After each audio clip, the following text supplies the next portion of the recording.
The city of women. As we leave the capital Baghdad, heading southwest, we are received by columns of smoke rising from the traditional brickyards of Al Nahrawan region. Brickyards are very primitive, and their smoke coming out of the chimneys is very black from the heavy black oil that is burnt in the oven. There begins the city of women. The women who work in these brickyards, which are scattered on the outskirts of the cities, without meeting the conditions of health work and the requirement of a clean environment. The black smoke rising in the Iraqi sky from these backyards harms the environment on a daily basis, and of course the workers who work there. Sorry, I am not going to talk about the city of women that Nizar Qabbani dreamed of and wrote poetry about, but a real city of women in which live women who have no support in this world. If you expect to talk about this dream and beautiful atmosphere, then you can turn the page and look elsewhere. I am going to talk about the city of women, its true face and bitter reality. We find this atmosphere in the history of French literature. If we read Émile Zola's novel Germinal, he speaks of factories in France in the period of 1885, when the situation of workers was very difficult, where they worked in the coal mines, in stifling atmospheres, in difficult health conditions, and the poverty that surrounded this period reminds me of this city of women in 2020. When I walk in the city of women, the novel appears to me with its long chapters and the suffering of works in an inappropriate and unsuitable atmosphere. The women here work in this world of dust, fumes and heat that exceeds 50 degrees in summer. The difficult financial situation and poverty force women to work in these brickyards. Hundreds of Iraqi women from central and southern Iraq work there. The brickyards prefer women because they accept low wages and because they are serious about the work. Here, you find women of different ages, their hands rough with bricks. Most of them are widows or divorced, whose husbands are dead or who have left the family, leaving the burden to the woman who loves her children and is ready to sacrifice herself for them. The supreme wish of a woman in this area is that the future of her children is not similar to her. Their faces are covered, only the eyes can see, with a black veil to protect them from the blazing sun. And with that, they wear abaya, which they tighten around their waist, and old shoes that do not protect them from the stones scattered over the side. Black clouds darken the sky, and the tall chimneys keep spitting their smoke, closing the sky. You are here, within the borders outside the world. The work here doesn't have specific schedules, but they seem difficult and long.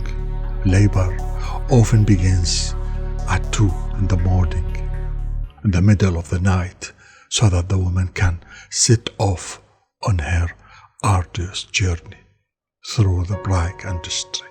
The brickyards in Al Nahrawan region is a special working world, cleaning the sand from the stones, kneading the mud with water and cutting the bricks and exposing them to the rays of the sun to dry, then transport them on the kiln in order to come out cooked, then transfer them on carts pulled by donkeys to trucks for direct delivery to customers. The women pile up the bricks quickly and neatly while they are still hot. At 9 o'clock in the morning, she goes to sleep, then resumes works for 2 o'clock according to the schedule. During her few pause hours, the woman cooks for the children in mud houses under roofs made of trunks and palm leaves. There is no another option.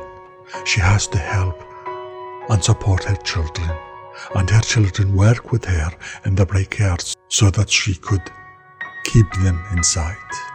Poverty is increasing in Iraq. Divorce cases and widows are increasing, and women in these regions are transforming from being delicate to being strong and adapted to hard work. Education and health are the last thing a woman thinks of here.